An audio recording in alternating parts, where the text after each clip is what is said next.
La vida puede cambiar en un abrir y cerrar de ojos, o mejor dicho, con el clic de una cámara.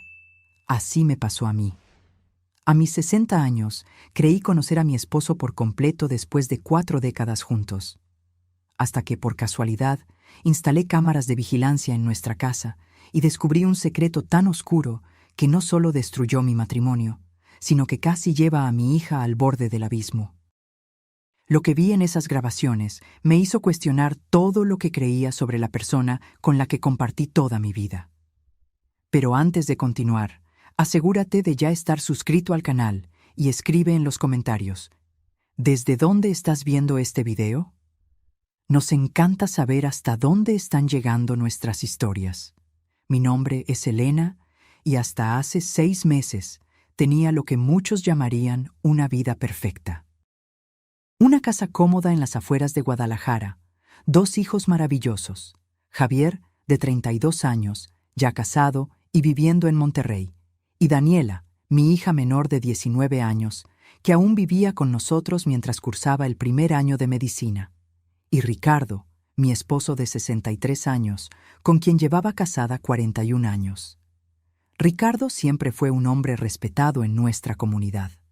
Abogado exitoso, participaba activamente en la iglesia local y era conocido por su generosidad y buen humor. Todos lo adoraban, especialmente nuestros hijos, para quienes siempre fue un padre ejemplar.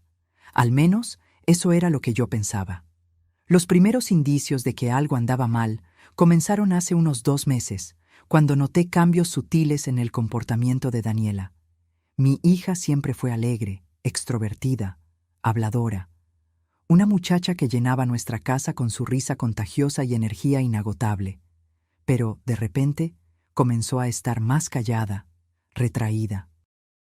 Pasaba horas encerrada en su habitación, evitaba las comidas familiares y cuando estaba presente, apenas levantaba los ojos del plato. «Debe ser el estrés de la universidad», comentó Ricardo una noche, cuando expresé mi preocupación. «Medicina no es fácil, Elena. Deja que la niña respire». Pero mi instinto de madre me decía que había algo más.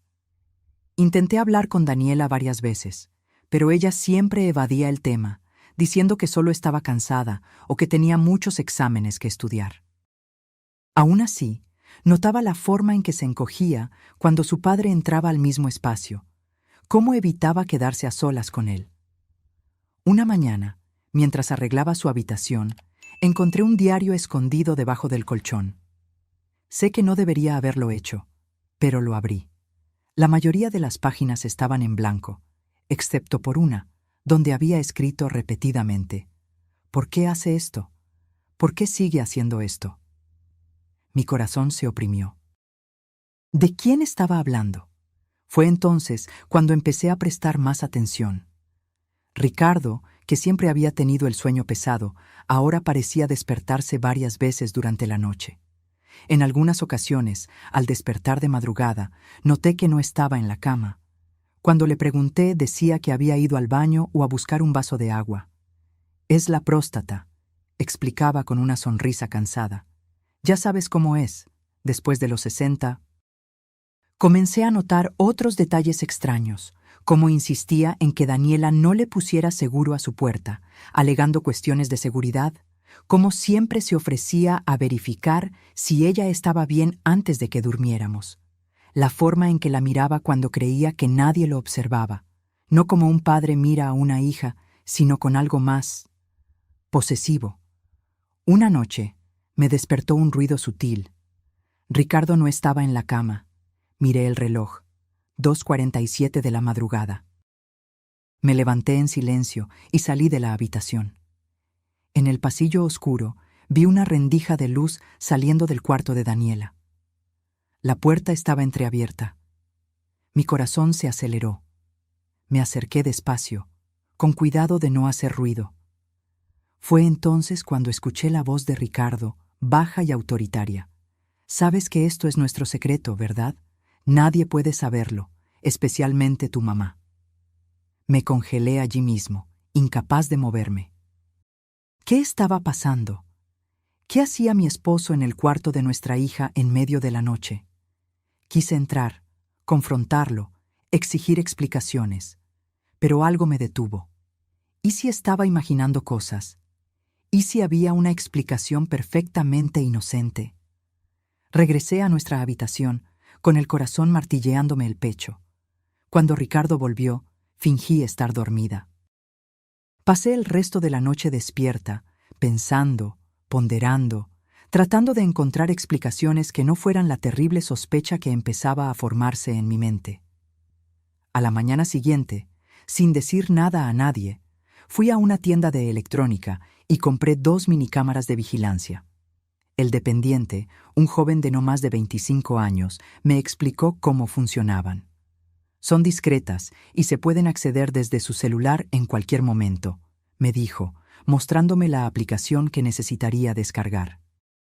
Perfectas para monitorear la casa cuando no esté o verificar si la niñera está tratando bien a los niños. Pero no estaba preocupada por ladrones o niñeras. Estaba preocupada por algo mucho más cercano, mucho más íntimo. Esa misma tarde, mientras Ricardo estaba en el trabajo y Daniela en la universidad, instalé las cámaras, una en su habitación, colocada discretamente en un estante entre libros, y otra en el pasillo, orientada hacia la puerta. Probé la aplicación en mi celular. Funcionaba perfectamente. Ahora solo quedaba esperar. Por la noche, después de que todos se fueron a dormir, me quedé despierta, con el celular escondido debajo de la almohada, esperando. Alrededor de las 2:30 de la mañana, sentí que Ricardo se movía a mi lado.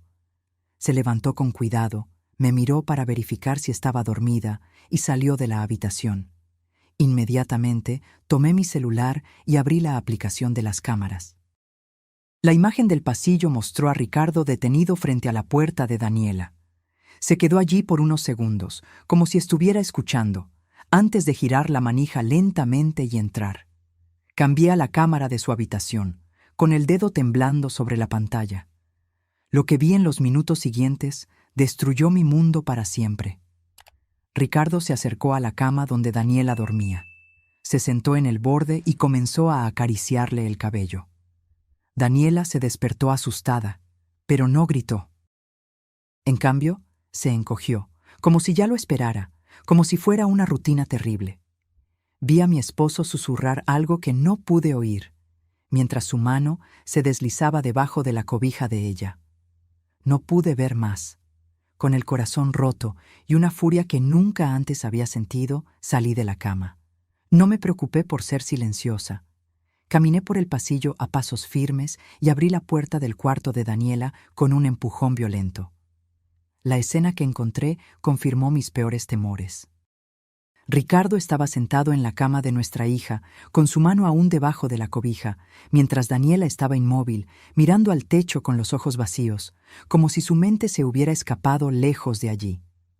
«¿Qué estás haciendo?», grité, con mi voz irreconocible incluso para mí misma. Ricardo saltó de la cama, con el rostro pálido como una hoja de papel. «Elena, no es lo que estás pensando. Daniela tuvo una pesadilla. Solo vine a ver si estaba bien». Pero yo sabía la verdad. Lo había visto con mis propios ojos, y ahora, al mirar el rostro de mi hija, esa expresión vacía, supe que no era la primera vez, que esto había estado sucediendo durante mucho tiempo, justo debajo de mis narices. «Sal de aquí», ordené, señalando la puerta. «Sal de este cuarto ahora mismo». Ricardo intentó acercarse a mí, pero retrocedí. «Elena, por favor, estás exagerando. Yo solo...» «Lo vi todo, Ricardo». Lo interrumpí, mostrándole mi celular con la grabación aún reproduciéndose. Instalé cámaras. Lo vi todo. Su rostro se transformó. El hombre amable y amoroso que creía conocer desapareció, revelando algo frío y calculador. Sin decir una palabra, salió de la habitación. Escuché sus pasos pesados por el pasillo, el portazo de nuestra habitación. Me volví hacia Daniela, que ahora estaba sentada en la cama, abrazando sus propias rodillas, temblando. Me senté a su lado y la abracé. No se resistió, no habló, solo dejó que la sostuviera mientras lágrimas silenciosas rodaban por su rostro. ¿Desde hace cuánto, hija?, pregunté, mi voz casi un susurro. Daniela respiró hondo, como si reuniera todo el coraje del mundo. Desde que tenía 14 años, mamá. Desde que me atrapó probándome un labial tuyo a escondidas. 5 años, 5 largos años que mi hija sufrió en silencio, mientras yo vivía en la ignorancia, creyendo en la perfección de nuestra familia. ¿Cómo pude no darme cuenta? ¿Cómo pude no protegerla? ¿Por qué nunca me lo contaste?, pregunté, sabiendo que la culpa no era de ella, pero incapaz de comprender su silencio por tanto tiempo. Él dijo que nadie me creería, que tú te pondrías de su lado, que yo destruiría a nuestra familia. Sollozó, y dijo que si yo contaba algo, él haría lo mismo con Sofía. Sofía era nuestra sobrina, hija de la hermana de Ricardo, una niña de apenas 12 años. Mi estómago se revolvió ante la posibilidad de que ella también pudiera ser víctima de ese monstruo al que llamé esposo durante tantos años. Vámonos de aquí, decidí en ese instante. Ahora mismo. Ayudé a Daniela a tomar algo de ropa y artículos esenciales. Tomé mi bolso, las llaves del coche y mi celular con las grabaciones, la prueba del crimen de Ricardo. Sin mirar atrás, salimos de la casa que había sido nuestro hogar por más de 2 décadas. En el coche, mientras conducía sin rumbo fijo en la madrugada, miré a mi hija en el asiento del pasajero.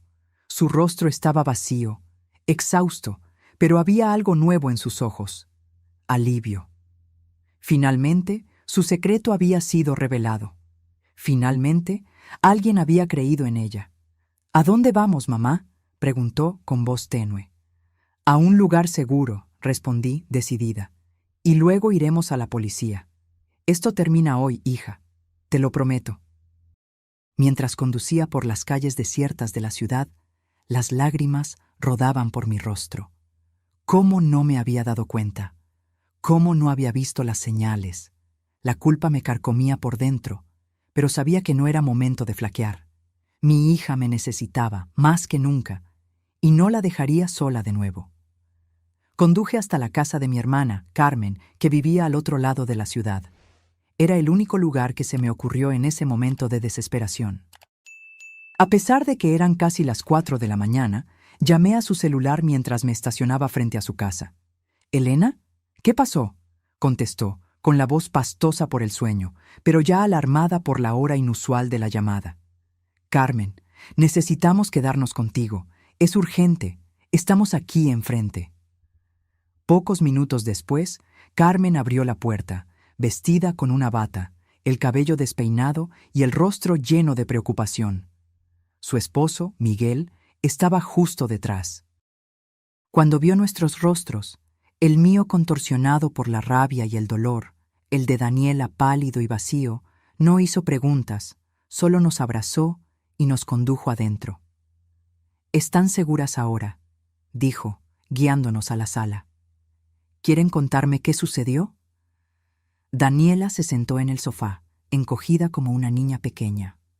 La miré, pidiéndole permiso en silencio, y ella asintió levemente. Con voz temblorosa, le conté a mi hermana todo: los cambios en el comportamiento de Daniela, mis sospechas, la instalación de las cámaras y, finalmente, el terrible descubrimiento. Carmen escuchó todo en silencio, su rostro pasando de la incredulidad al horror y luego a la furia.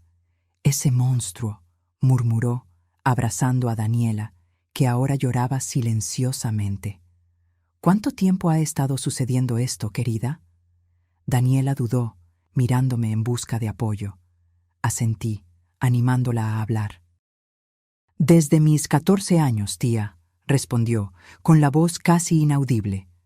«Comenzó cuando me atrapó probándome maquillaje a escondidas.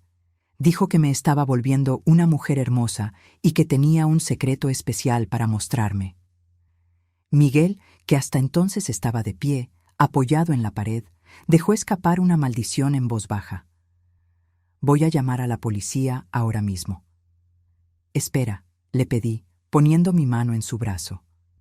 «Quiero hacerlo, pero necesito ser yo. Por Daniela». Mientras Miguel preparaba un té para todos y Carmen llevaba a Daniela a la habitación de invitados, me senté sola en el balcón, tratando de ordenar mis pensamientos. Mi mente era un torbellino de emociones: culpa por no haberme dado cuenta antes, rabia porque Ricardo había traicionado nuestra confianza de la manera más vil posible, y miedo por lo que nos deparaba el futuro. Miré mi celular. 7 llamadas perdidas de Ricardo. Desactivé el tono. No tenía nada que decirle ahora. No había explicación en el mundo que pudiera justificar lo que hizo. Pero había una decisión que tomar. ¿Qué hacer a continuación? Lo que me preocupaba no era solo el trauma de Daniela, sino también la posibilidad de que Sofía, nuestra sobrina, pudiera estar en peligro. Si Ricardo era capaz de abusar de su propia hija, ¿qué le impediría hacer lo mismo con su sobrina? Cuando regresé adentro, Carmen estaba sentada junto a Daniela en el sofá, acariciándole el cabello mientras ella finalmente parecía relajarse un poco, agotada por la noche de revelaciones. ¿Estás segura de que quieres ir a la policía?, preguntó Carmen en voz baja. Daniela levantó los ojos, ahora secos pero determinados. Sí, no quiero que le haga esto a nadie más. Y creo que necesito esa justicia para seguir adelante. En ese momento, sentí un inmenso orgullo por la fuerza de mi hija. A pesar de todo el sufrimiento, estaba pensando en los demás, queriendo proteger a otras posibles víctimas. Entonces vamos, decidí. Mañana por la mañana iremos a la fiscalía especializada. Dormimos poco esa noche, o más bien, intentamos dormir. Me quedé en la misma habitación que Daniela, como cuando era pequeña y tenía miedo de las tormentas. Observé su sueño inquieto, interrumpido por pesadillas que la hacían moverse y murmurar palabras incomprensibles. ¿Cuánto dolor había cargado sola todos esos años? Por la mañana, después de un café silencioso, Carmen nos prestó ropa limpia a las 2 y Miguel se ofreció a llevarnos a la Fiscalía Especializada en Delitos contra las Mujeres. En el camino, recibí una nueva andanada de llamadas de Ricardo. Esta vez contesté. ¿Dónde están?, exigió con la voz oscilando entre la preocupación y la irritación. Tomaste el coche y desapareciste en medio de la noche con Daniela. ¿Qué crees que estás haciendo? Vamos a la policía, Ricardo, respondí, sorprendentemente tranquila. Tengo las grabaciones. Vas a pagar por lo que le hiciste a nuestra hija. Hubo un momento de silencio al otro lado de la línea y luego su voz cambió, volviéndose casi suplicante. Elena, estás exagerando. No es lo que parece. Puedo explicarlo todo, pero no hagas esto, por el amor de Dios. Piensa en nuestra familia, en nuestra reputación. ¿Reputación?, repetí incrédula. ¿Abusaste de nuestra hija durante 5 años y te preocupa la reputación? Yo nunca abusé de ella, gritó. Fue solo un cariño paternal. Estás interpretando todo mal, y Daniela está confundida. Siempre ha sido muy fantasiosa, lo sabes. Sentí que la rabia crecía dentro de mí. ¿Cómo se atrevía a sugerir que Daniela estaba inventando cosas? ¿Cómo se atrevía a intentar minimizar lo que había hecho? Lo vi con mis propios ojos, Ricardo. Está todo grabado. Y Daniela me contó todo. Todos esos años que tú... No tienes pruebas de nada, interrumpió con la voz ahora fría y calculadora. Es tu palabra y la de ella contra la mía. ¿A quién crees que le van a creer? ¿A un abogado respetado o a una niña problemática y a su madre histérica? Colgué el teléfono, temblando de furia. Miguel, que había oído parte de la conversación mientras conducía, apretó el volante con fuerza. Está mintiendo, dijo mi cuñado, tratando de calmarme. Tienes las grabaciones y tienes la palabra de Daniela.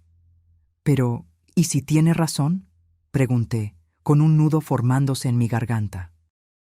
¿Y si nadie nos cree? ¿Y si usa su influencia para salirse con la suya? Daniela, que estaba callada en el asiento trasero, se inclinó hacia adelante y tocó mi hombro. Mamá, no importa lo que pase. Lo importante es que tú me creíste. Me sacaste de allí. Eso ya significa todo. En la fiscalía, fuimos recibidas por una agente del Ministerio Público llamada Alicia, especializada en delitos contra personas vulnerables. Nos condujo a una sala privada, donde Daniela pudo dar su testimonio sin interrupciones. Lloré silenciosamente mientras escuchaba a mi hija relatar, con dolorosos detalles, los años de abuso que sufrió. Alicia escuchó todo con atención profesional, haciendo preguntas ocasionales, pero siempre respetuosa y cuidadosa. Cuando Daniela terminó, la fiscal se dirigió a mí. Señora Elena, las grabaciones que mencionó serán fundamentales como prueba. ¿Podría mostrarme? Con las manos temblorosas, le entregué mi celular, con la aplicación de la cámara abierta en las grabaciones de la noche anterior. Alicia miró en silencio, con el rostro impasible, pero vi que sus dedos apretaban el bolígrafo que sostenía con tanta fuerza que pensé que se iba a romper. Esto es evidencia suficiente para una orden de aprehensión, dijo finalmente. El comportamiento de su esposo en la grabación, combinado con el testimonio de Daniela, constituye el delito de violación equiparada, incluso si ahora tiene 19 años, ya que el abuso comenzó cuando era menor de edad.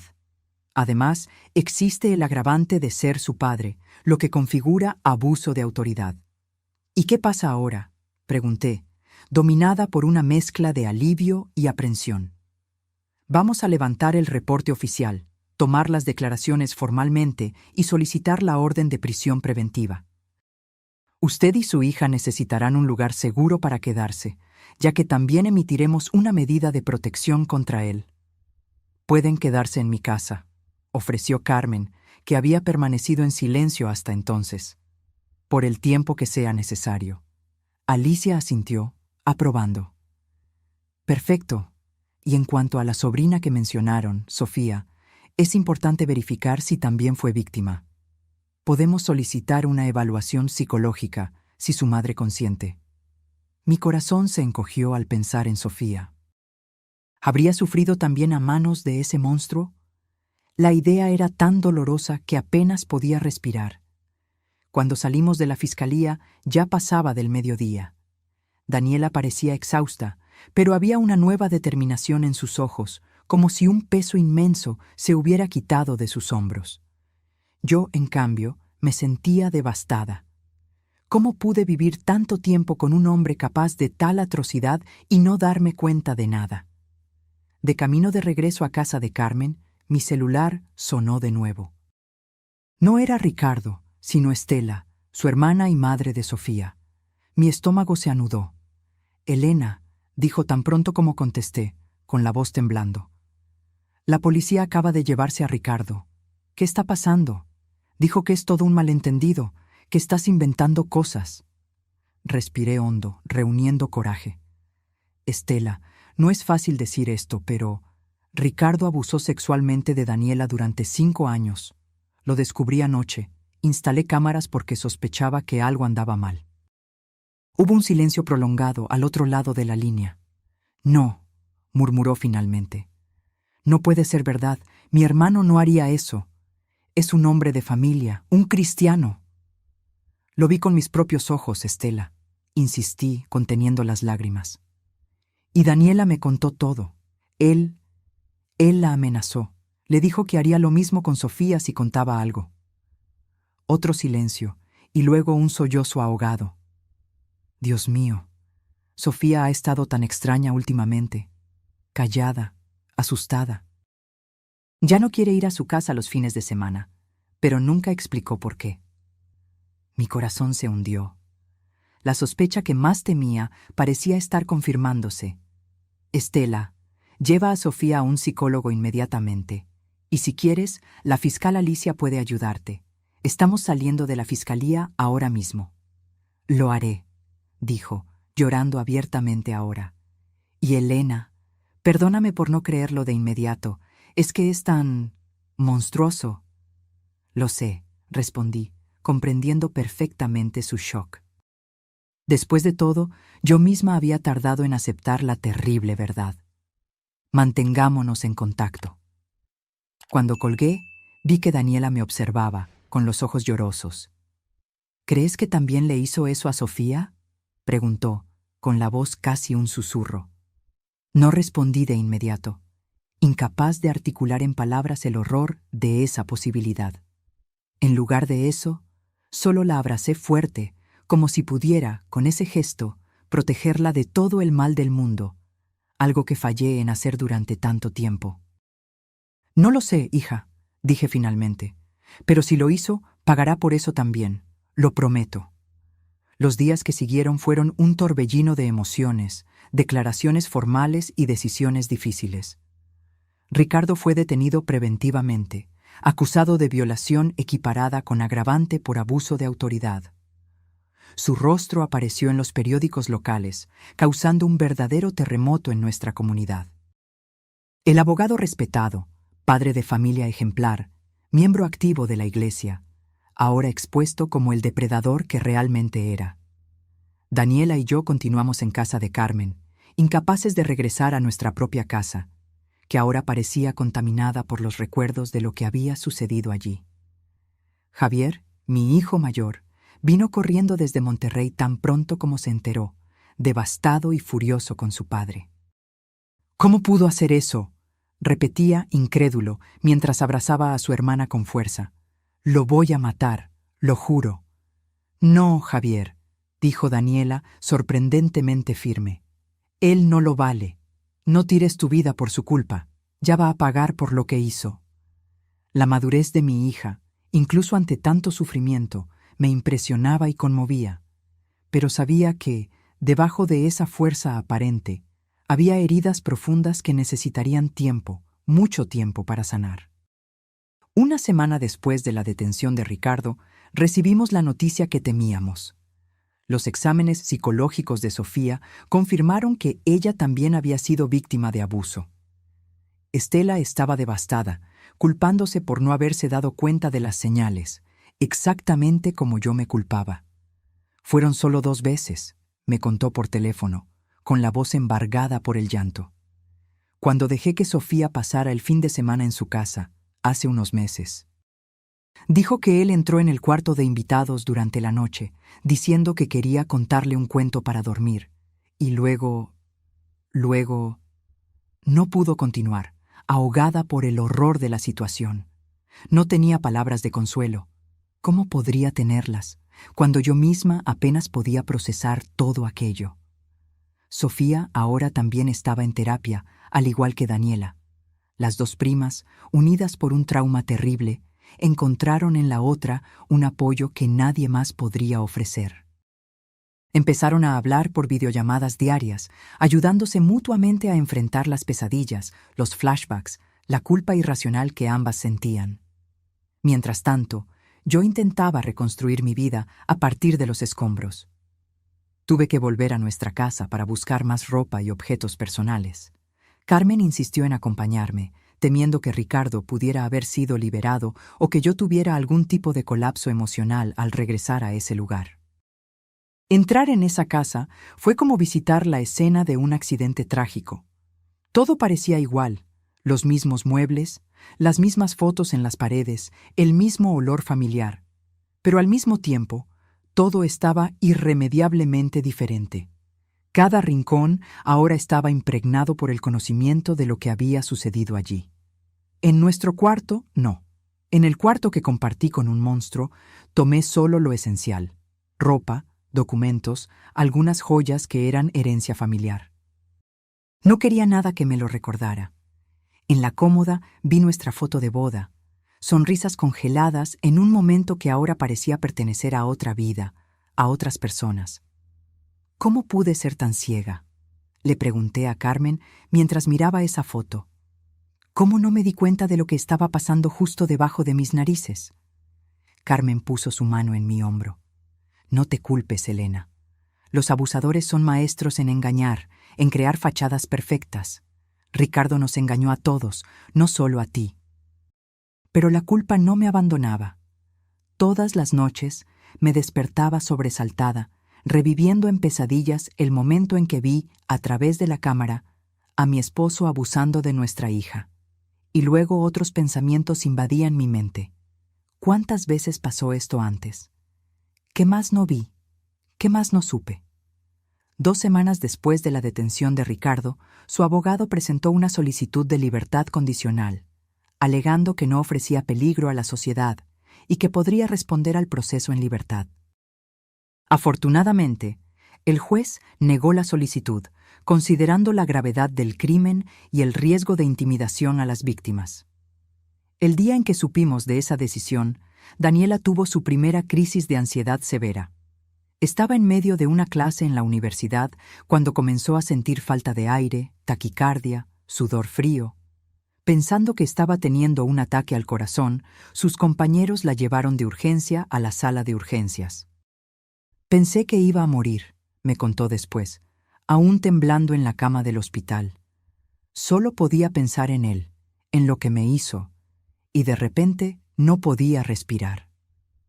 El médico explicó que era una manifestación física del trauma psicológico, algo común en víctimas de abuso. Recomendó que, además de la terapia, Daniela considerara tomar medicación para la ansiedad, al menos temporalmente. «No quiero medicinas», protestó cuando estábamos a solas. «No quiero sentirme drogada todo el tiempo». «Nadie te va a obligar a nada», le aseguré, acariciándole el cabello como hacía cuando era pequeña. «Pero piénsalo como una muleta temporal, algo para ayudarte mientras te estás curando. No es debilidad aceptar ayuda». Daniela asintió, demasiado cansada para discutir. En los días siguientes accedió a tomar la medicación prescrita y poco a poco las crisis de ansiedad comenzaron a disminuir en frecuencia e intensidad. Mientras tanto, el caso ganaba proporciones que nunca imaginé. Una reportera del periódico local descubrió la historia y publicó un artículo sobre el abogado respetado que abusaba de su hija. Aunque nuestros nombres no fueron divulgados directamente, la descripción era lo suficientemente específica como para que todos en nuestra comunidad supieran de quién se trataba. Los teléfonos no paraban de sonar. Amigos, vecinos, colegas de trabajo, todos queriendo confirmar si los rumores eran ciertos. Algunos ofrecían apoyo, otros solo curiosos por el escándalo. Desactivé mi celular y le pedí a Carmen que filtrara las llamadas en su casa. La iglesia a la que asistíamos nos contactó a través del sacerdote. Quería visitarnos para ofrecer consuelo espiritual. Rechacé educadamente. A pesar de mi fe, en ese momento no podía conciliar la imagen de un Dios amoroso con el horror que se había abatido sobre mi familia. ¿Cómo permitió Dios que esto sucediera? ¿Por qué no protegió a mi hija, una inocente? El proceso siguió su curso.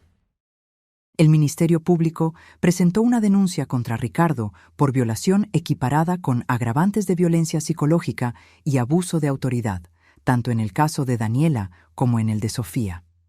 La pena prevista podría alcanzar los 15 años de reclusión. La defensa de él insistía en la tesis de que todo no era más que un malentendido, que las imágenes de la cámara no mostraban explícitamente un acto sexual y que las niñas estaban confundidas o sugestionadas. Era una estrategia vil, pero predecible, intentar desacreditar a las víctimas, especialmente cuando son jóvenes. «Está diciendo que estamos mintiendo», lloró Daniela una noche después de enterarse de los argumentos de la defensa. «Que estoy inventando todo esto». «No importa lo que diga», la consolé, aunque estaba tan furiosa como ella. «Tenemos las pruebas, tenemos la verdad de nuestro lado». Pero la verdad, descubrí, no siempre es suficiente en el sistema de justicia. O al menos, no es tan rápida como nos gustaría. El proceso se arrastraba con audiencias programadas y reprogramadas, peritajes solicitados, testigos declarando. Cada paso parecía diseñado para hacer que las víctimas revivieran su trauma repetidas veces. Mientras tanto, nuestra vida práctica también exigía decisiones difíciles. No podíamos quedarnos indefinidamente en casa de Carmen, aunque ella insistiera en que no era molestia. Y yo necesitaba encontrar un trabajo. Había sido ama de casa durante la mayor parte de mi matrimonio, confiando en los ingresos de Ricardo. Ahora, a mis 60 años, me vi obligada a empezar de cero. Decidí vender nuestra casa. Además de necesitar el dinero, Ninguna de las dos podía imaginarse volver a vivir allí. Cada rincón de esa casa guardaba recuerdos ahora manchados por la terrible verdad que descubrimos. La inmobiliaria consiguió un comprador rápidamente. Ironía del destino, el precio estaba por debajo del mercado, porque la casa se había hecho famosa por el escándalo. Con el dinero de la venta, compré un pequeño apartamento para Daniela y para mí, en una colonia diferente, lejos de miradas curiosas y susurros malévolos. Conseguí también un empleo como asistente administrativa en un consultorio médico, gracias a la recomendación de un amigo de Carmen. El salario era modesto, pero suficiente para nuestras necesidades básicas. Daniela insistió en continuar la universidad, a pesar de las dificultades emocionales y financieras. «No voy a dejar que lo que él hizo destruya mi futuro, mamá», dijo con una determinación que me llenó de orgullo. «Voy a graduarme, voy a ser médica, voy a ayudar a otras personas que pasaron por lo que pasamos nosotras». 4 meses después del descubrimiento, tuvo lugar la primera audiencia en la que Daniela tendría que declarar. Yo estaba tan nerviosa como ella, temiendo el efecto que revivir todo podría tener en su frágil equilibrio emocional. En la sala de audiencias me senté al fondo, como determinó el juez, para no influir en el testimonio.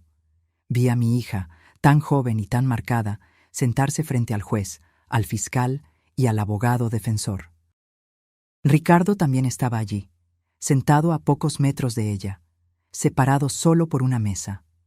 Fue la primera vez que lo vi desde aquella noche fatídica. Estaba más delgado, con ojeras profundas, el cabello canoso mal cuidado. Pero sus ojos eran los mismos, fríos, calculadores. Cuando me vio, esbozó una pequeña sonrisa, como si estuviéramos en un evento social cualquiera, como si no hubiera un abismo de horror entre nosotros. Daniela evitó mirarlo durante todo el testimonio.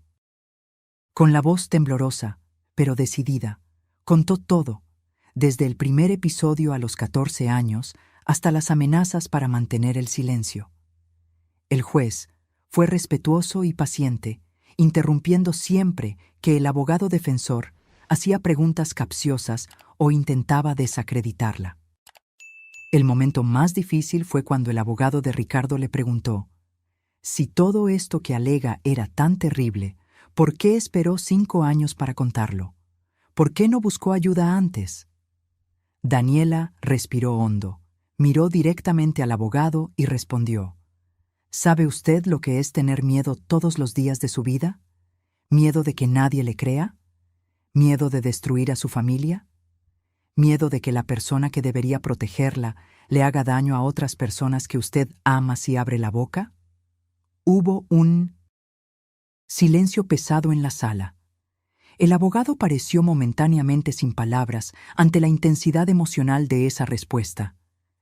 Cuando terminó la audiencia, Daniela estaba exhausta, pero había una nueva firmeza en ella, como si ese testimonio hubiera sido, de alguna manera, liberador.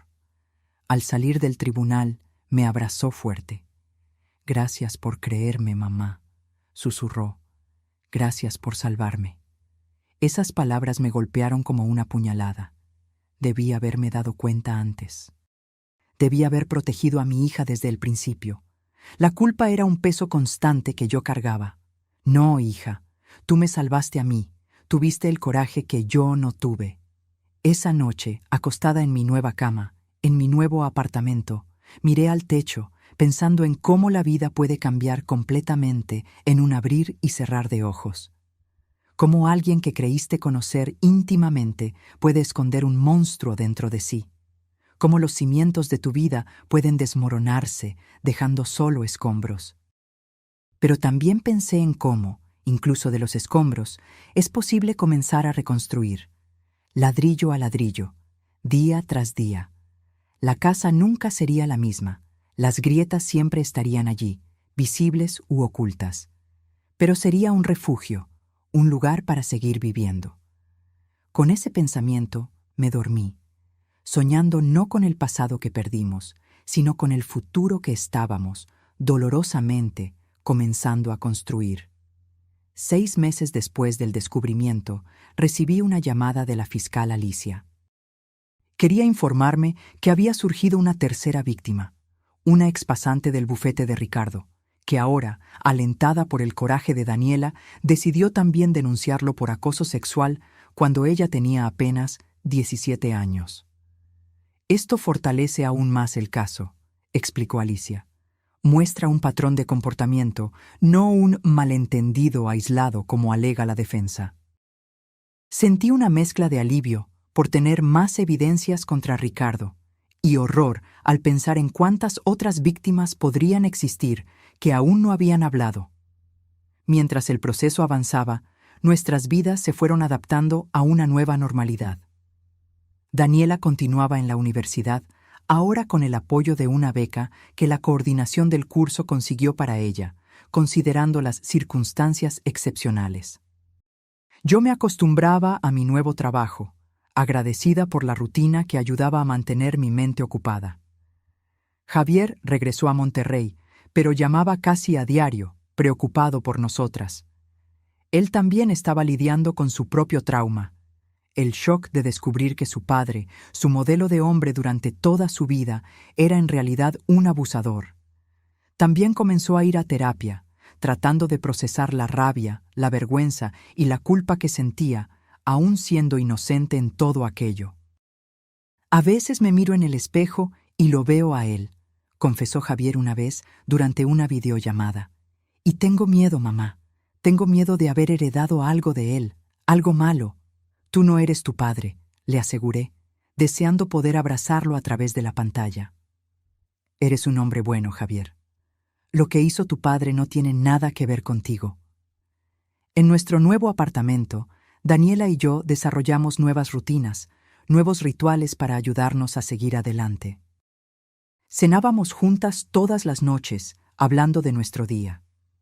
Los fines de semana veíamos películas, caminábamos en el parque cercano o simplemente nos quedábamos en casa, leyendo o conversando. Eran momentos sencillos, pero preciosos, momentos de normalidad en medio del caos en el que se habían convertido nuestras vidas. La terapia ayudaba. Tanto Daniela como yo comenzamos a ver a la misma psicóloga, la doctora Isabel, aunque en horarios separados. La doctora Isabel nos ayudaba a procesar el trauma, la rabia, la culpa, a entender que no éramos responsables de los actos de Ricardo. Elena, me dijo durante una sesión, necesitas perdonarte. No había forma de que pudieras saber lo que estaba pasando. Pero debí haberme dado cuenta, insistí, con las lágrimas rodando libremente. ¿Qué clase de madre no se da cuenta cuando su hija está sufriendo? Una madre humana, respondió Isabel gentilmente. Una madre que confiaba en el hombre que eligió como compañero, como padre de sus hijos. Ricardo era manipulador, hábil para ocultar sus actos. Engañó no solo a ti, sino a toda la comunidad. Intelectualmente entendía lo que decía, pero emocionalmente la culpa persistía. Una compañera constante, un peso que cargaba todos los días. 9 meses después de la denuncia, finalmente llegó el día del juicio. El caso había atraído considerable atención de los medios locales, en parte por la posición de Ricardo en la comunidad y en parte porque, desafortunadamente, los casos de abuso familiar rara vez llegan a los tribunales. La mayoría permanece oculta, protegida por el silencio de las víctimas y el tabú social. El tribunal estaba lleno. De un lado, yo, Daniela, Javier, Carmen y su familia, además de Estela y Sofía. Del otro, algunos amigos y parientes de Ricardo, que insistían en su inocencia, convencidos de que todo no era más que un complot contra un hombre de bien. Ricardo entró escoltado, vistiendo un traje impecable, como en los tiempos en que iba a trabajar a su bufete de abogados. Intentó parecer digno, confiado, pero sus ojos traicionaban su nerviosismo. Sabía que las evidencias en su contra eran sólidas. El juicio duró 3 días. Fueron escuchadas las víctimas, Daniela, Sofía y la ex pasante, Verónica. Las grabaciones de las cámaras fueron exhibidas, los peritajes psicológicos fueron presentados. Testigos de ambos lados declararon. El tercer día, el juez anunció la sentencia. Ricardo fue condenado a 12 años de prisión con régimen cerrado por violación equiparada con agravante por abuso de autoridad. Además, debía pagar indemnización por daño moral a las víctimas. Cuando se leyó la sentencia, sentí como si un peso inmenso se quitara de mis hombros. Era justicia, finalmente. Daniela, a mi lado, lloró silenciosamente, una mezcla de alivio y dolor que yo comprendía perfectamente. Ricardo, en cambio, perdió la compostura que había mantenido durante todo el juicio. «¡Esto es un absurdo!», gritó, mientras los policías lo conducían afuera. «Se van a arrepentir de esto, especialmente tú, Elena. Yo confié en ti».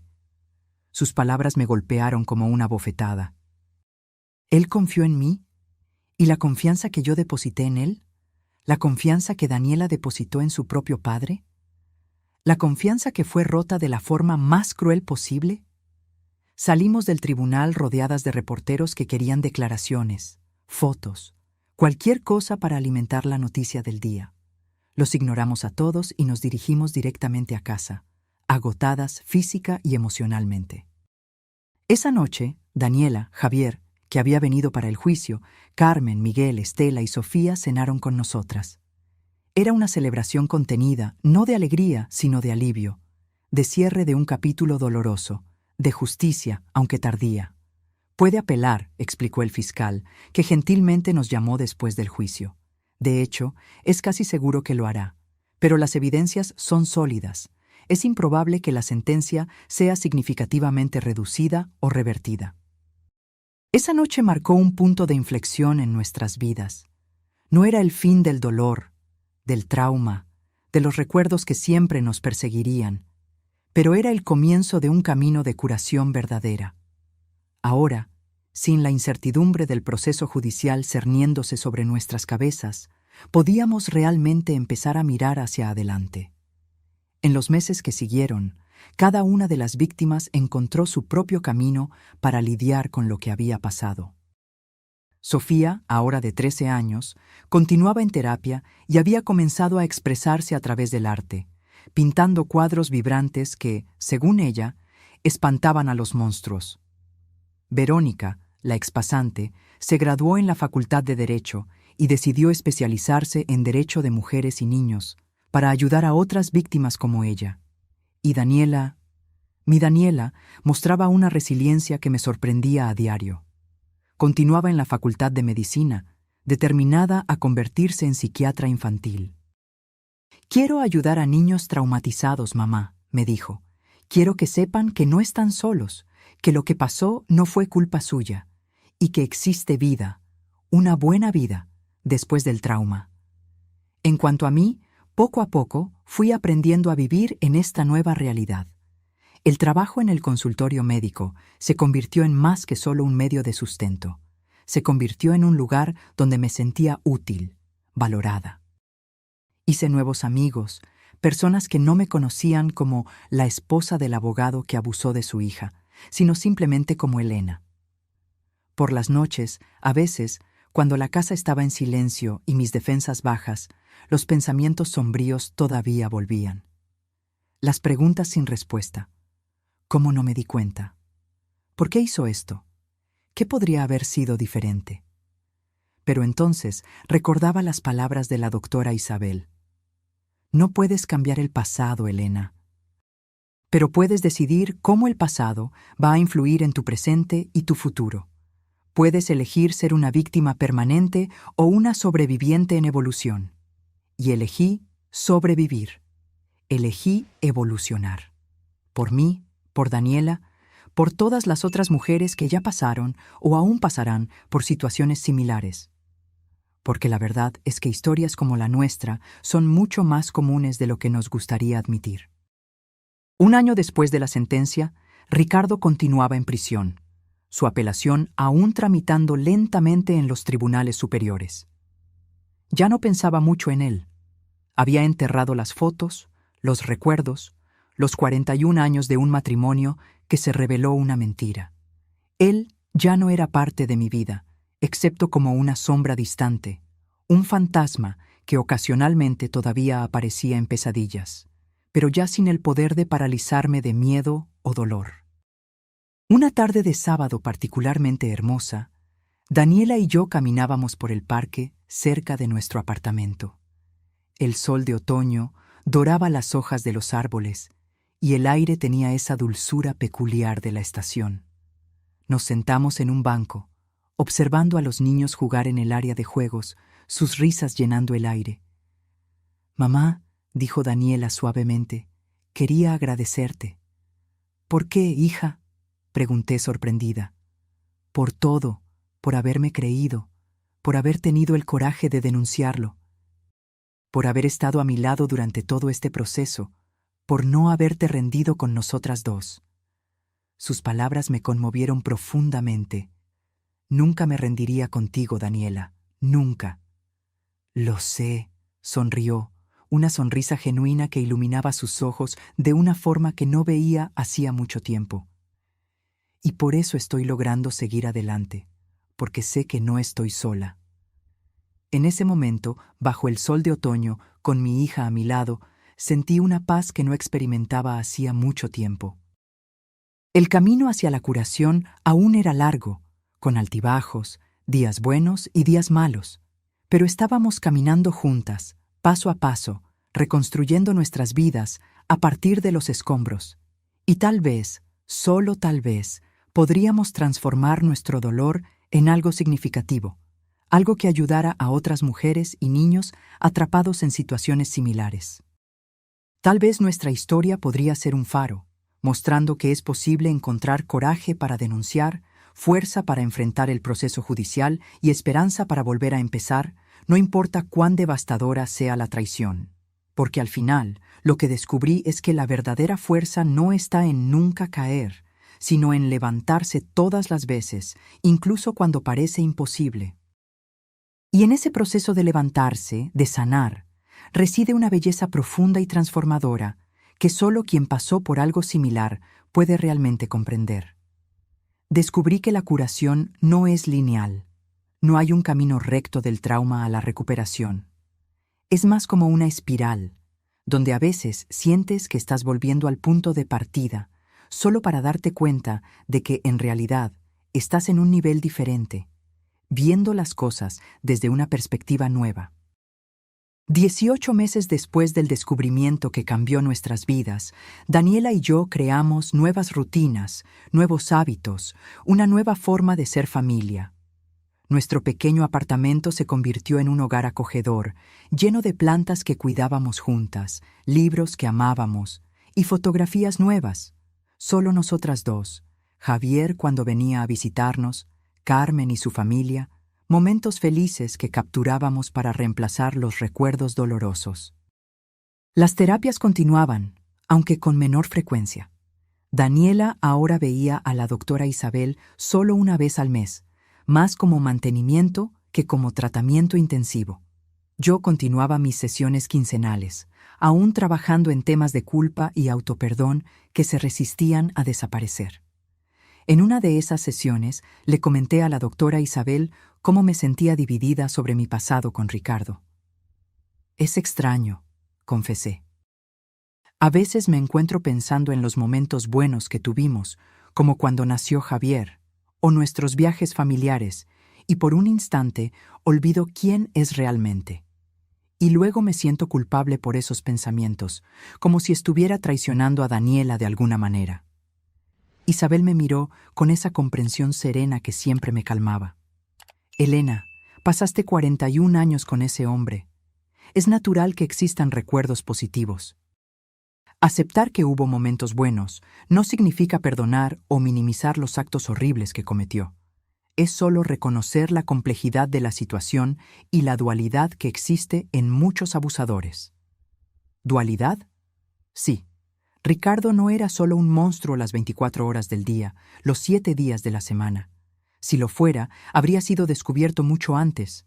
Era un profesional respetado, un miembro activo de la iglesia, un vecino servicial, y también era un abusador.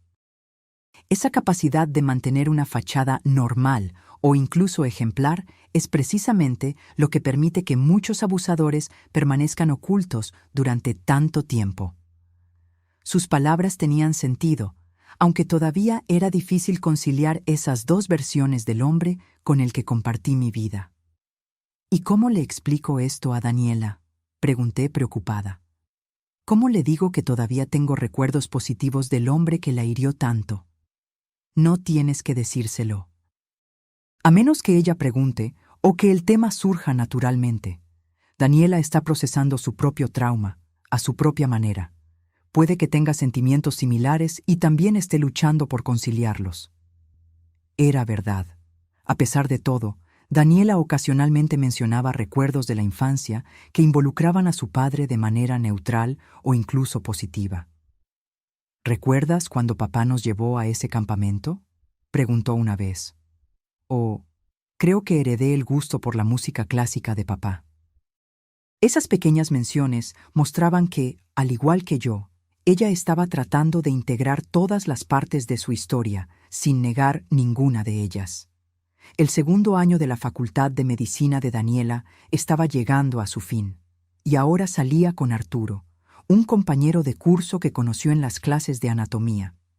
Era su primera relación seria desde que todo sucedió, y yo podía ver lo nerviosa que estaba por ello. ¿Y si no puedo, mamá?, me preguntó una noche, mientras preparábamos la cena. ¿Y si lo que me pasó me ha roto para siempre? ¿Y si nunca puedo tener una relación normal con un hombre? No estás rota, hija, respondí, dejando caer el cuchillo con el que cortaba los vegetales para abrazarla. Estás herida, y las heridas pueden sanar.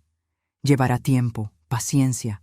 Arturo parece entender eso, parece dispuesto a ir a tu ritmo. Ella asintió contra mi hombro. Es increíble, mamá, tan paciente. Pero a veces tengo miedo de que se canse de esperar, de lidiar con mis crisis de ansiedad, con mis momentos de pánico cuando las cosas se vuelven más íntimas. Si realmente te ama, esperará, lo entenderá. Y si no lo entiende, entonces no es la persona adecuada para ti. Daniela se apartó un poco, secándose una lágrima. ¿Sabes qué es lo más difícil? Es que una parte de mí quiere esa intimidad. Quiere ser tocada, quiere sentir. Pero luego vienen los flashbacks, el pánico, y me cierro por completo. ¿Ya hablaste con la doctora Isabel sobre esto? Sí, estamos trabajando en ello. Me sugirió que fuera completamente honesta con Arturo sobre lo que pasó para que él entienda que mis reacciones no tienen nada que ver con él. ¿Y se lo contaste? Daniela dudó. Se lo conté. No todo, no en detalle, pero lo suficiente para que entienda por qué a veces me alejo de repente o por qué ciertas cosas me ponen incómoda. ¿Y cómo reaccionó? Una pequeña sonrisa apareció en su rostro. Lloró, mamá, no de lástima, sino de rabia por lo que me pasó. Y luego me dijo que iría a mi ritmo, que nunca haría nada que me incomodara y que podríamos construir nuestra intimidad poco a poco, de la manera que fuera segura para mí. Sentí una oleada de gratitud por ese joven que parecía tan comprensivo, tan diferente de la imagen masculina que Ricardo había dejado en nuestras vidas. Parece ser un muchacho especial, comenté, volviendo a cortar los vegetales. Lo es, asintió Daniela, retomando su tarea de preparar la salsa. Y eso me asusta aún más. ¿Por qué? Porque ahora tengo algo que perder, alguien que realmente se preocupa por mí, que me acepta como soy. ¿Y si nunca logro superar esto por completo? ¿Y si él eventualmente se cansa de la novia dañada? Daniela, dije, volteándome para mirarla de nuevo, no estás dañada. Eres una sobreviviente. Fuerte, valiente, resiliente, y cualquiera que no pueda ver eso no merece tu amor. Ella sonrió, una sonrisa temblorosa pero genuina. Gracias, mamá. No sé qué sería de mí sin ti. Mientras terminábamos de preparar la cena, pensé en cómo nuestras conversaciones habían cambiado en los últimos meses. Ahora podíamos hablar sobre lo que pasó sin que dominara por completo nuestras vidas. Era solo una parte de nuestra historia, no la historia completa. Al día siguiente, recibí una llamada inesperada. Era Estela, la hermana de Ricardo y madre de Sofía. No habíamos hablado en un tiempo, aunque manteníamos contacto ocasional, principalmente por las niñas. Elena, dijo, con la voz tensa, Ricardo está solicitando libertad condicional. Su abogado argumenta que ya cumplió 1/3 de la pena, tiene buen comportamiento y no ofrece peligro a la sociedad. Sentí que se me helaba la sangre. Pero, ¿eso es posible? ¿Después de todo lo que hizo? Aparentemente sí. El sistema tiene esas lagunas. Respiró hondo. Estoy llamando porque vamos a necesitarlas de nuevo. Tú, yo, las niñas. Para testificar, para mostrarle al juez que todavía representa un peligro. Cerré los ojos, tratando de procesar este nuevo giro. Cuando pensé que finalmente podíamos seguir adelante, allí estaba Ricardo de nuevo, infiltrándose en nuestras vidas, obligándonos a revivir todo. ¿Cuándo es la audiencia? Pregunté resignada. Dentro de 3 semanas. Ya contacté al fiscal que llevó el caso. Dijo que las posibilidades son bajas, considerando la gravedad del crimen, pero no inexistentes. A Daniela no le va a gustar esto, murmuré, más para mí misma que para Estela. A Sofía tampoco, asintió. Pero son fuertes, Elena, más fuertes de lo que imaginamos. Después de colgar, me quedé sentada en la cocina, mirando a la nada, tratando de decidir cómo darle esta noticia a Daniela.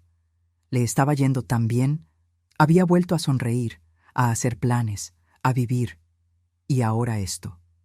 Decidí esperar hasta la cena, cuando ambas estuviéramos relajadas. Preparé su plato favorito, lasaña de berenjena, y compré un buen vino para acompañar, algo que rara vez hacíamos. ¿Cuál es la ocasión especial?, preguntó al ver la mesa puesta con tanto cuidado. Ninguna en particular, respondí, tratando de sonreír. Solo pensé que merecíamos una cena especial. Pero Daniela me conocía demasiado bien. Mamá, ¿qué está pasando? Tienes esa arruga de preocupación entre las cejas. Suspiré, dándome cuenta de que no podría ocultar el tema por mucho tiempo. Tu tía Estela llamó hoy. Inmediatamente vi que el cuerpo de Daniela se tensaba. Y tu padre está solicitando libertad condicional. Habrá una audiencia en 3 semanas. Daniela se quedó inmóvil, con el tenedor a medio camino de su boca. Lentamente lo bajó, lo puso en el plato y luego preguntó con una calma sorprendente. ¿Puede lograrlo? Estela dijo que las posibilidades son bajas, pero existen. El fiscal cree que si testificamos de nuevo, mostrando cómo todavía estamos afectadas, eso podría ayudar a que se mantenga la negativa. Daniela se quedó en silencio por un largo momento, mirando su plato intacto. Entonces, para mi sorpresa, levantó el rostro con una determinación que me recordó dolorosamente la expresión de Javier, irónicamente, del propio Ricardo en sus momentos más decididos. Voy a testificar, dijo Daniela con firmeza. No voy a permitir que salga antes de tiempo y potencialmente le haga a otra persona lo que me hizo a mí. Si tengo que revivir todo esto para mantenerlo lejos de las calles, que así sea. Miré a mi hija, admirada por su fuerza. No era la reacción que esperaba. Pensé que se sentiría devastada, asustada, tal vez incluso se negaría a participar. En cambio, allí estaba ella, decidida a enfrentar al monstruo una vez más. ¿Estás segura, hija? No será fácil verlo de nuevo, tener que hablar de todo otra vez. Nada de esto es fácil, mamá, respondió, tomando su tenedor de nuevo. Pero sobreviví al abuso, sobreviví al juicio, sobreviviré a esto también. En las semanas previas a la audiencia, noté un cambio en Daniela. Se volvió más introspectiva, pasaba más tiempo estudiando, como si intentara mantener su mente ocupada. A veces la escuchaba llorar bajito en su cuarto, pero cuando aparecía para el desayuno, siempre tenía una sonrisa determinada en el rostro. Arturo fue un apoyo fundamental en este período. Venía a cenar con nosotras con frecuencia. Traía pequeños regalos para animar a Daniela. un libro que había mencionado querer leer, chocolates de la pastelería que adoraba, flores del jardín de su madre. Parecía entender exactamente cuándo ella necesitaba espacio y cuándo necesitaba compañía. Una noche, mientras lavábamos los platos después de que Daniela se fue a acostar temprano, cansada tras un largo día de estudios, Arturo me hizo una pregunta que me tomó por sorpresa. «Doña Elena, ¿cree que Daniela podrá manejar esto? ¿Ver a su papá de nuevo? ¿Tener que hablar de todo otra vez?» Me sequé las manos en el paño de cocina, pensativa. Daniela es más fuerte de lo que aparenta, Arturo. Siempre lo ha sido. Incluso cuando era pequeña, enfrentaba sus miedos con una valentía que me impresionaba.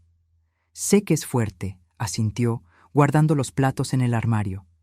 Pero también sé que tiene pesadillas casi todas las noches. Que a veces, cuando estamos viendo una película y aparece una escena de un padre con su hija, se pone tensa, distante, que todavía toma medicamentos para poder dormir. Lo miré con nueva apreciación. Este joven realmente conocía a mi hija, realmente se preocupaba. Me preocupa que esta audiencia pueda hacerla retroceder, continuó.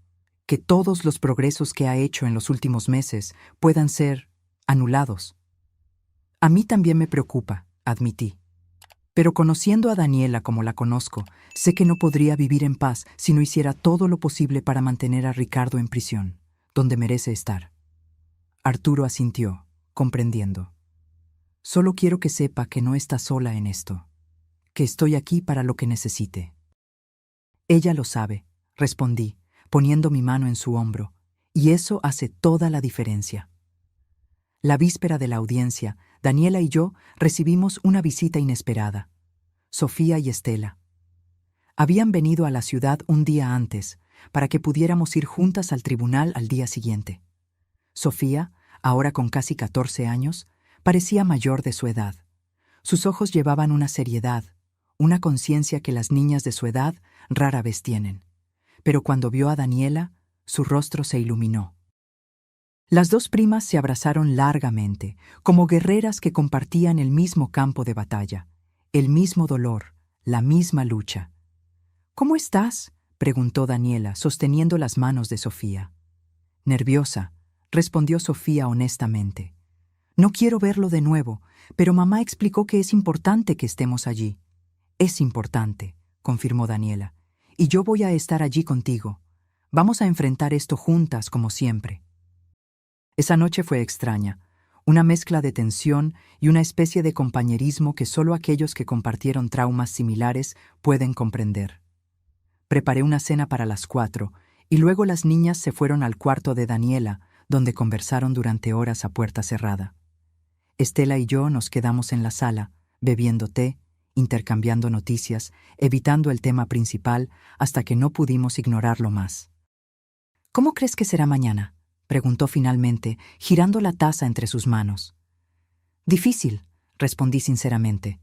«Ver a Ricardo de nuevo, escuchar sus argumentos, sus excusas. Pero creo que estamos preparadas, o tan preparadas como podemos estar». Estela asintió con la mirada perdida en algún punto de la pared. «A veces todavía no puedo creerlo. Mi propio hermano... ¿Cómo no me di cuenta?». Era la misma pregunta que me hacía a mí misma incontables veces. ¿Cómo no nos dimos cuenta? ¿Cómo dejamos que esto sucediera? Era muy bueno escondiendo, respondí, repentinamente cansada. Muy bueno manteniendo las apariencias. Aún así, insistió, mirándome ahora. Debí haber notado algo, alguna señal. Yo era su esposa, Estela. Dormía en la misma cama que él todas las noches, y no me di cuenta de nada. La culpa no es nuestra, es de él, solo de él. Ella suspiró, pareciendo momentáneamente aliviada por escuchar esas palabras, aunque su mirada aún mostraba que no creía totalmente en ellas. Yo la entendía. Yo misma todavía luchaba por creerlo. A la mañana siguiente, nos arreglamos en silencio. Daniela eligió ropa formal, pero cómoda. Pantalón de vestir negro, camisa blanca y un blazer sencillo. Sofía, siguiendo su ejemplo, se puso algo similar. Parecían mayores, más serias, como si hubieran dejado atrás cualquier rastro de juventud despreocupada. El tribunal estaba casi vacío cuando llegamos, solo algunas personas dispersas en los bancos. El fiscal que conocíamos del caso original, el abogado de Ricardo, algunos oficiales de justicia. Y luego, escoltado por guardias, Ricardo entró. Parecía diferente, más delgado, el cabello completamente canoso ahora, la piel con un tono grisáceo, típico de quien pasa mucho tiempo sin ver el sol. Pero sus ojos seguían siendo los mismos, fríos, calculadores, observadores. Cuando nos vio, algo brilló en esos ojos. ¿Rabia? ¿Resentimiento? No podía hablarnos directamente, pero su mirada lo decía todo. Nos culpaba. Nos odiaba por haber expuesto sus crímenes, por haber destruido su vida perfecta. Daniela apretó mi mano con tanta fuerza que casi me dolió. Del otro lado, Sofía se acercó más a su madre, como si buscara protección. La audiencia comenzó.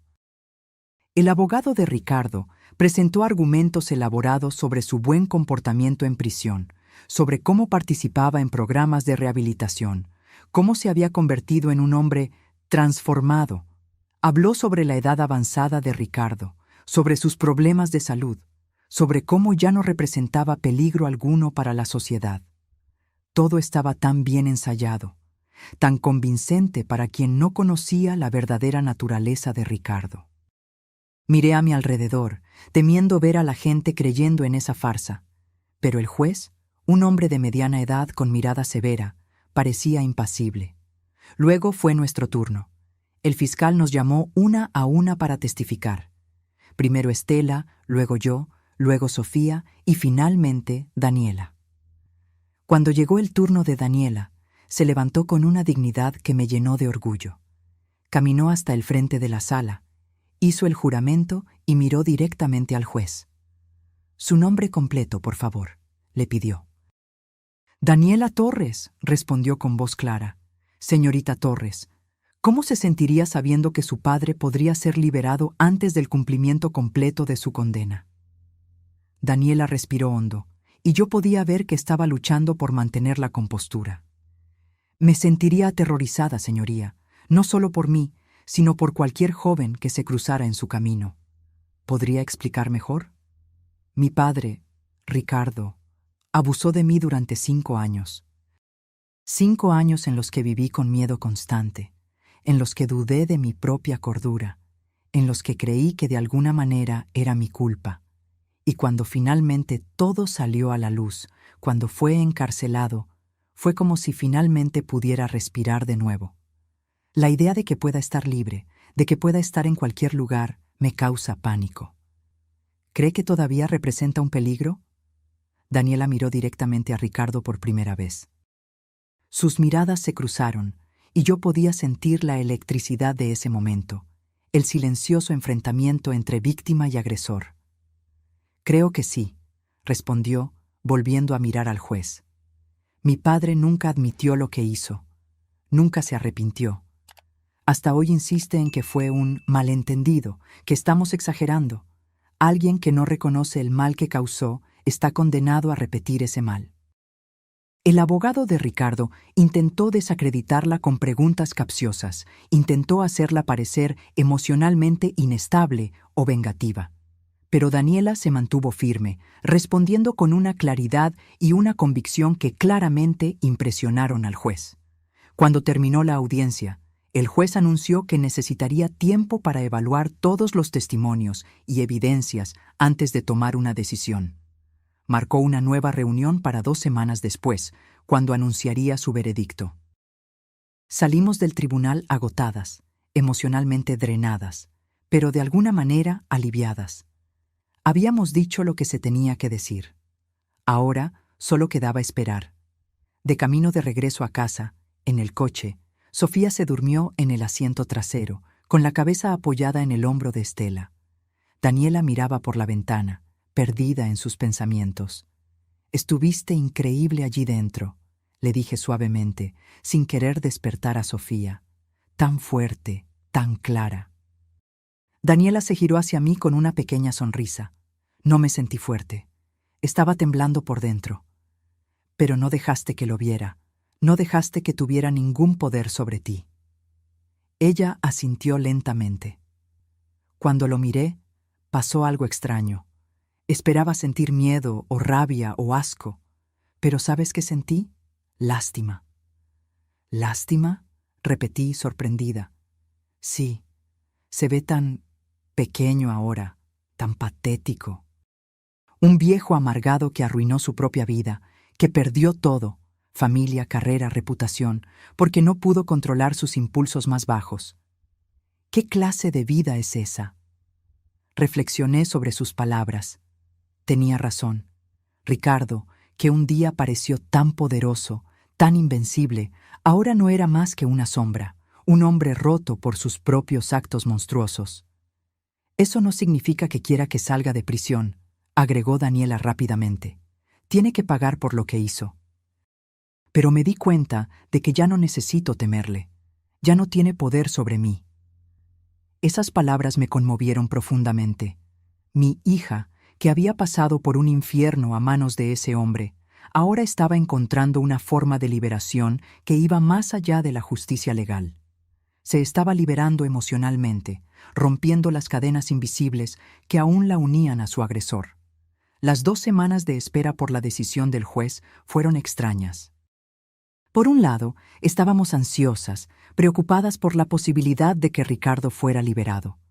Por otro, había una nueva sensación de paz, especialmente en Daniela, como si el enfrentamiento directo con Ricardo en el tribunal hubiera exorcizado algún demonio interior. Volvió a concentrarse en sus estudios, en las salidas con Arturo, en su rutina normal. Sus pesadillas disminuyeron. Parecía más ligera, más presente.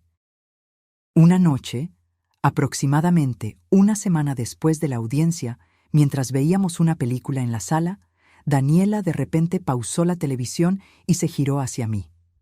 «Mamá, estoy pensando en ofrecerme como voluntaria para un proyecto». «¿Qué tipo de proyecto?», pregunté, curiosa por su expresión determinada. «Es un programa en el hospital universitario para apoyar a víctimas de abuso sexual. Necesitan estudiantes de medicina para ayudar en las atenciones iniciales, para crear un ambiente más acogedor para las víctimas cuando llegan al hospital». Sentí un nudo en el pecho.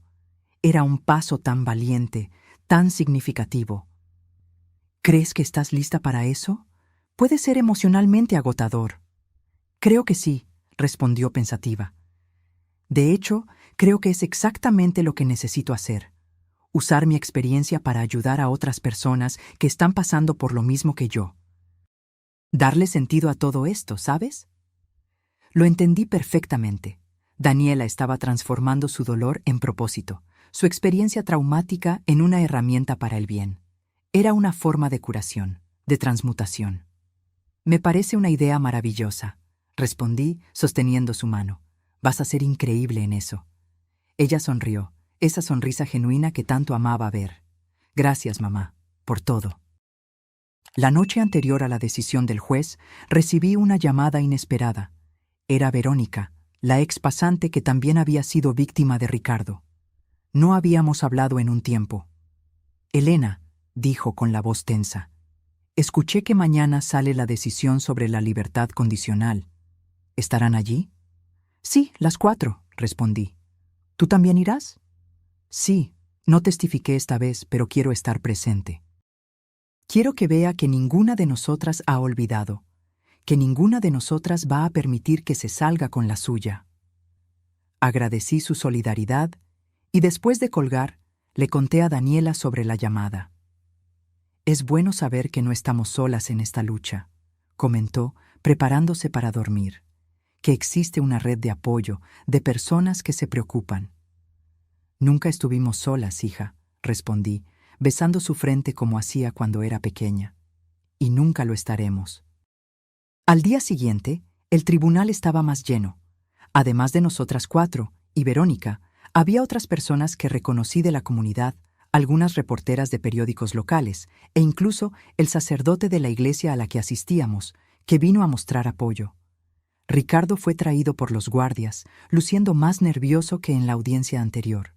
Intentó mantener la expresión confiada, pero sus ojos traicionaban su ansiedad. El juez entró, todos se levantaron, y luego vino el momento que tanto temíamos y esperábamos. Después de considerar cuidadosamente todos los testimonios, peritajes y evidencias presentadas, comenzó el juez. Este tribunal decide negar la solicitud de libertad condicional al acusado Ricardo Torres. Un suspiro colectivo de alivio recorrió nuestro pequeño grupo. Daniela apretó mi mano, sus ojos brillando con lágrimas contenidas. Este tribunal considera que, dada la gravedad de los crímenes cometidos, el acusado debe cumplir al menos 2/3 de su pena antes de que se considere cualquier nueva solicitud de libertad condicional. Además, ordeno el mantenimiento de la orden de restricción que prohíbe al acusado acercarse o contactar, directa o indirectamente, a cualquiera de las víctimas. Ricardo bajó la cabeza, claramente derrotado. Su abogado le susurró algo al oído, probablemente sobre la posibilidad de apelación, pero en ese momento, la victoria era nuestra.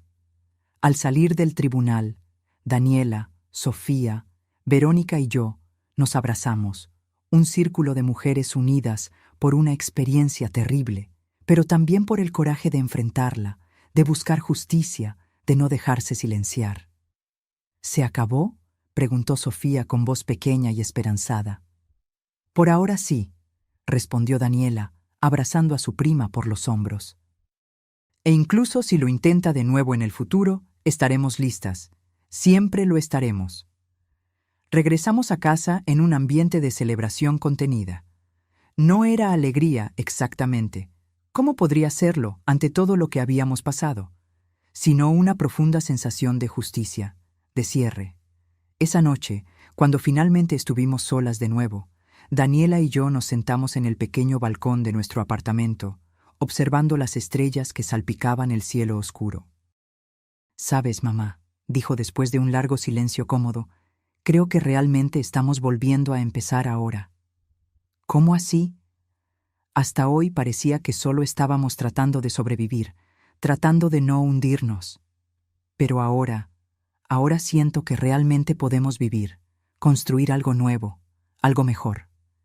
Miré a mi hija, iluminada por la suave luz de la luna, y vi no solo a la niña que siempre amé, sino a la mujer fuerte en la que se estaba transformando, una sobreviviente, una guerrera, una sanadora.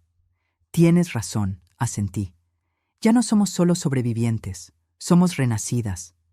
Ella sonrió, recostando la cabeza en mi hombro como hacía de niña.